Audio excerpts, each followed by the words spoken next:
Hey everybody out there, how's it going today? I just want to bring you my week.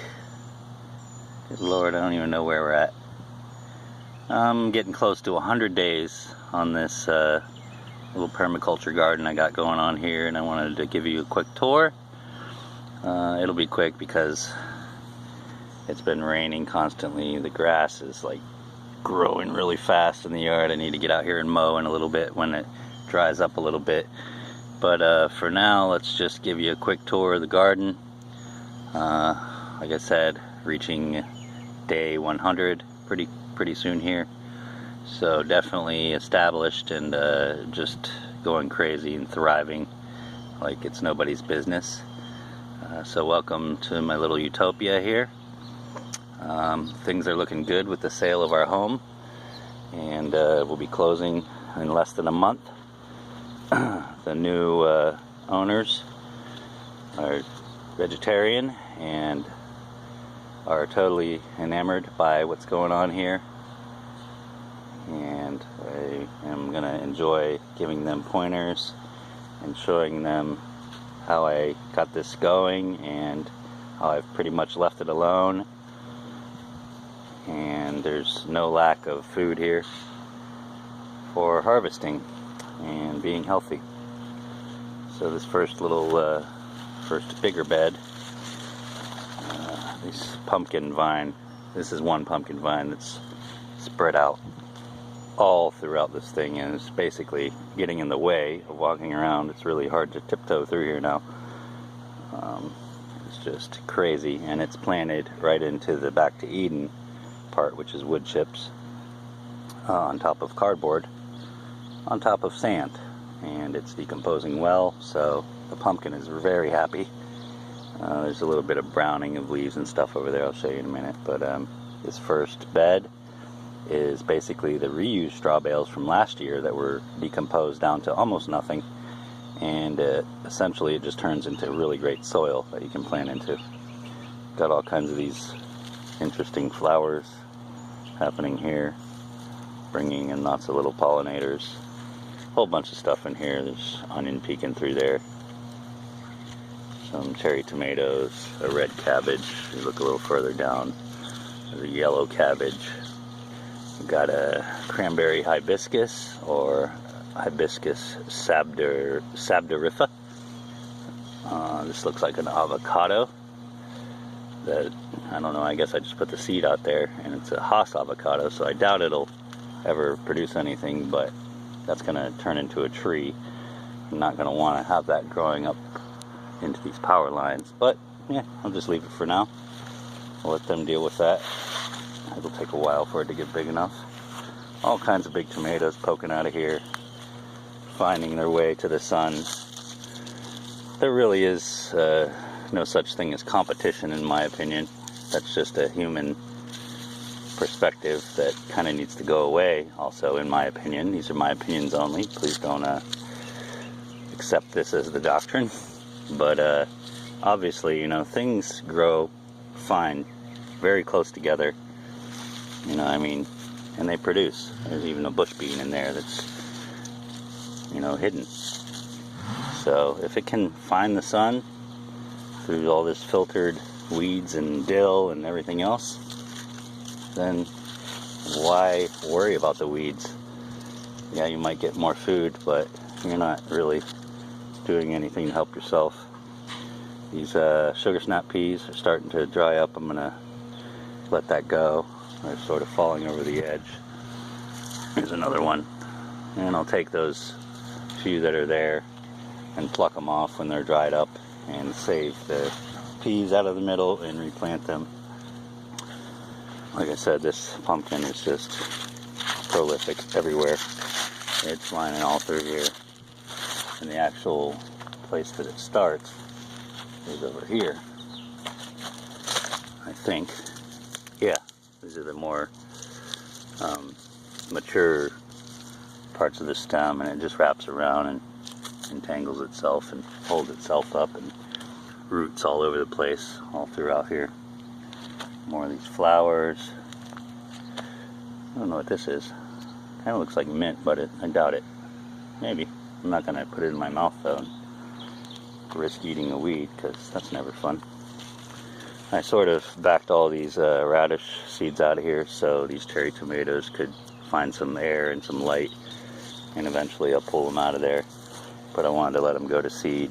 They're starting to brown up, so I'll be able to harvest those seeds and store them and save them and continue on in another way somewhere else. These lettuce seeds, still a whole bunch left in here. I harvested probably a couple ounces of lettuce seed just out of 3 plants, and there's probably about 6 more plants here that are starting to get ready to be harvested. I'll let those brown up a little bit. Also, some random just kale that kind of just came out of the little raised bed there and it's doing its own thing.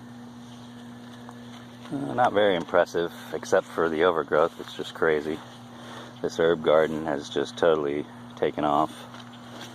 And I mean, got fresh thyme in here, and parsley, 2 different kinds, coriander, which is cilantro in the beginning, and then it turns into these little coriander seeds. I don't know if you can, yeah, there you go.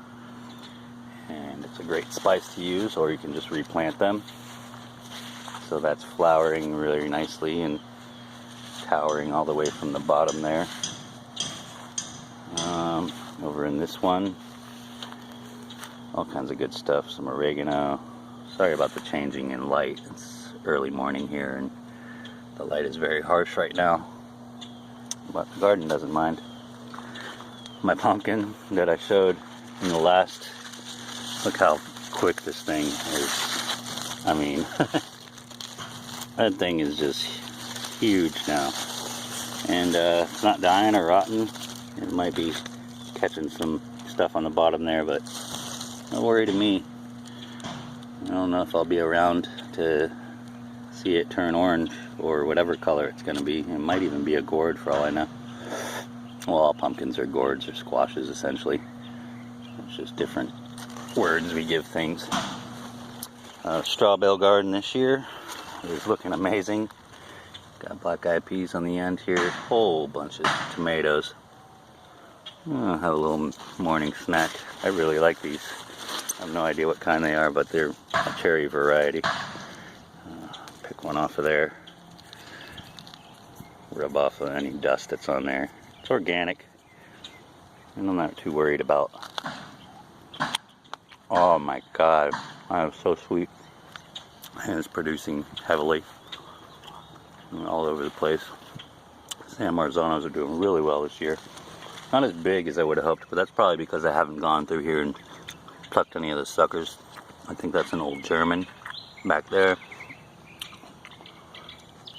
Got some rainbow tomatoes, got some calabash. All kinds of different cool stuff going on here.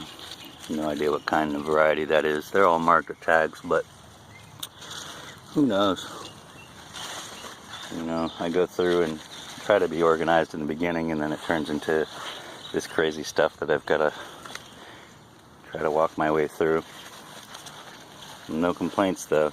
Definitely got a natural little food forest going on here. This is only a 15-foot plot. So if I were to expand this onto, you know, a quarter or a half an acre or something, you can imagine all the food coming out of here. There's another little pumpkin down there. Who knows if it'll take or not. There's all kinds of little dandelion weeds and stuff. No harm, no foul. And because it's organic, you get things like this happening. No big deal. If the tomatoes are bad, I don't throw them out. What I'll do is pull all the meat out of them and the seeds. And the easiest way to have viable seeds, I'll give you a little tip here, is fermentation. So nature does it itself. You know, things are, plants basically produce a seed when they go to senescence stage, which is the death stage, and they reproduce, typically on their own. The seeds are wrapped up in like an embryo, like a basically the same thing as babies. You know, you've got a sac that protects the baby, and when the seeds are inside the fruit, they're protected from all the elements. And when that fruit falls off, or flower falls off with the seeds in it, it takes a while for them to get carried and to basically germinate. That outer coating breaks down over time. Sometimes some things like stone fruits and stuff, you have to winterize them in order to get them germinated on your own. Otherwise, nature does its own thing and follows the seasons. And wintertime, everything gets real cold, and that protective layer around the seeds will protect it through the winter. And then springtime comes, and the snow melts. Well, we don't get snow in Florida. Wish we did. It's so hot right now. Anyway, the winterization process, basically puts the seeds dormant, and all that energy is stored within the seed, and then the protective layer slowly disintegrates. And when springtime comes, things put out roots and they start germinating, and grow themselves. I didn't plant that. I don't know what it is, but just like everything, it has its own cycle. So when you're seed saving, you essentially just take a little bit of that pith out, or that meat from the inside of a rotten tomato or any other thing, along with the seeds, and put it in like a mason jar and seal it up, because it will get stinky. It will become an anaerobic sort of solution that it's floating around in, and all those gases and stuff will eat away at that protective layer. And the protective layer goes away, and then all you've got is just a raw seed ready to go. And as soon as moisture hits it, and sunlight and oxygen, life begins. So seeds become more viable when you ferment them, and it's very easy. You just put it in a little bit of water. Make sure you got some of that meat in there to create those gases, and give it like 2 or 3 days. It's going to build up pressure in the jar, but it shouldn't shatter or anything. Essentially, fermentation, leads to all kinds of cool things, yeast and alcohol and that sort of process. But in doing so, you open the jar 2 or 3, maybe 4 days later, in just room temperature on a counter. It doesn't need to be in the sunlight or anything. That's actually not recommended, because then you can create mold. You open it up and it's stinky, but run it under a faucet and a strainer and a colander or something to keep the seeds from going down the drain, and rinse off all that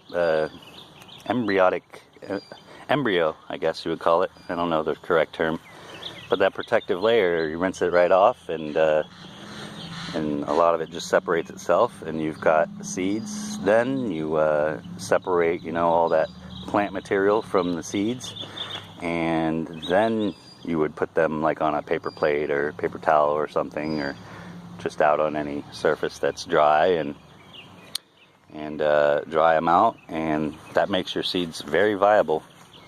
So this is how I was able to get all these tomatoes. I didn't order these.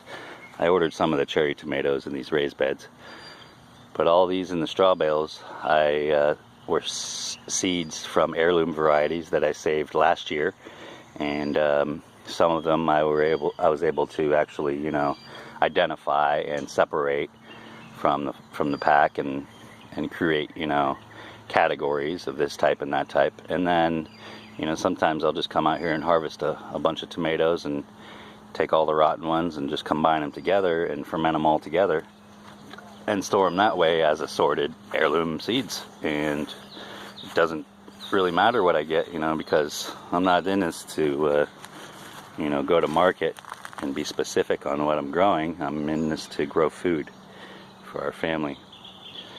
And the seeds were very viable. I think out of the 150 so plants that I planted, indoors. Started them indoors when it was colder. I might have gotten 125 of them that actually sprouted and turned into healthy plants. Maybe a couple died off after that, you know, getting settled into this thin layer of soil that's on top of the straw bales. But yeah, it really works well, and I've found great success doing that. Some of the best seed companies out there, Baker Seed, Heirloom stuff, are very careful on how they store seeds, and it makes for a great business model as well as a sustainability model. So this is a permaculture way to do things. You know, when you're saving seeds, that's just part of the process. The other part is understanding the environment that you're creating to basically build soil where there is no soil, where it's sand. And this back to Eden method is basically just decomposing wood, and if you look in there, you'll see little bugs and stuff. This is just one layer, but that's soil. I mean, it's wood chips, but look at how nice that is. It's a nice humus layer, and you're not planting into the wood. The wood doesn't grow everything. It's what's underneath that. So when you're planting something new and transplanting, you dig down. Look, you can still see the cardboard there, but underneath that, this used to be all that white sand. You can kind of see that it's still there, but it's turning into this beautiful humus. And look at here. It's very inviting to things like earthworms. I don't know if that puppy's alive, but just that carbon, it invites all kinds of little creatures in, and they do the work for you.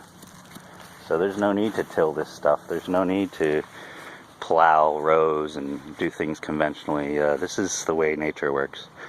And when you embrace nature, nature embraces you. And that's, you know, sort of what I'm gathering from all this. So that would be the takeaway. So yeah, that's my little garden update. Got used straw bales from last year, already decomposed, turned into great humus soil in there. Got a little back to Eden plot to sort of keep the weeds down and grow out of.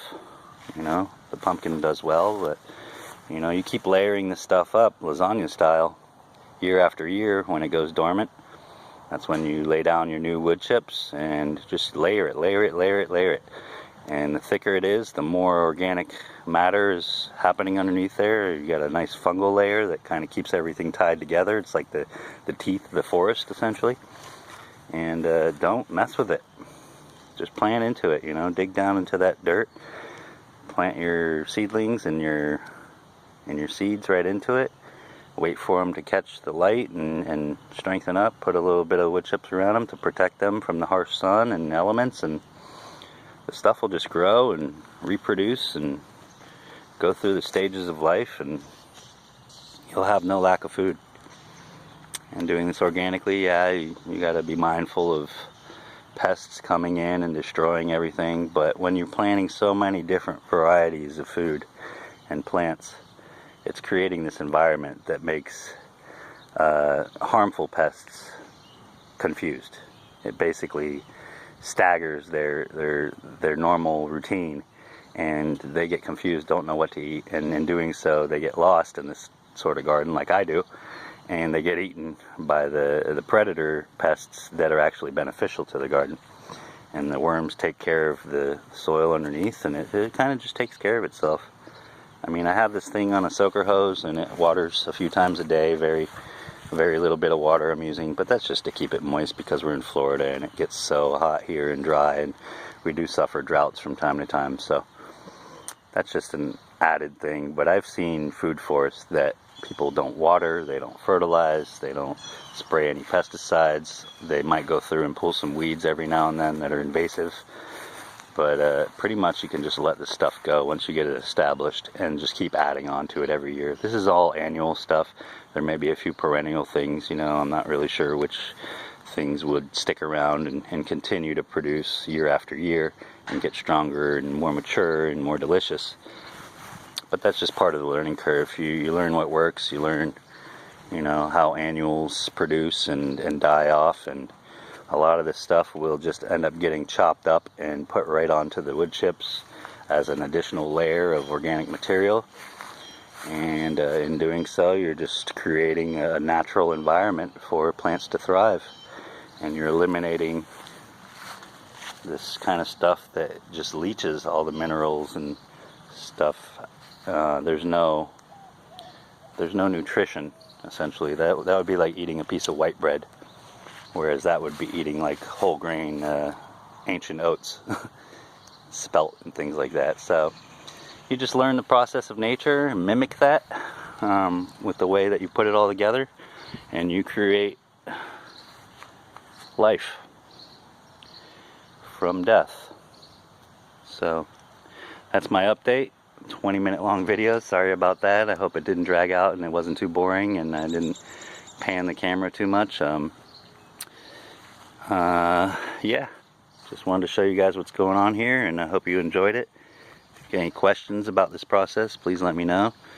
And other than that, keep following along. The adventures are getting way more intense for us here, and pretty soon we're going to be living in a converted school bus and traveling and going to find a piece of land where I can do this on a huge scale and where we can create more passive incomes and enjoy our lives. So that's a utopian dream right there, and it may seem crazy or unobtainable to most people, but it's real and it's coming true, and we're going to do everything we can to sustain ourselves. So hope you all enjoyed. I will catch up with you soon. Send another update, or try to, next week. I'm in the process of packing all this stuff up now and in our home, and getting ready to downsize and minimalize and all the things necessary to live as free as possible. So yeah, utopian dream. Seek it. You only live once, according to what I'm seeing, but you always come back. I don't know how to really describe that. Not really into philosophy this morning. I'm just sort of enjoying myself and enjoying the fruits of my labor. So y'all have a good one. Talk to you soon. Peace.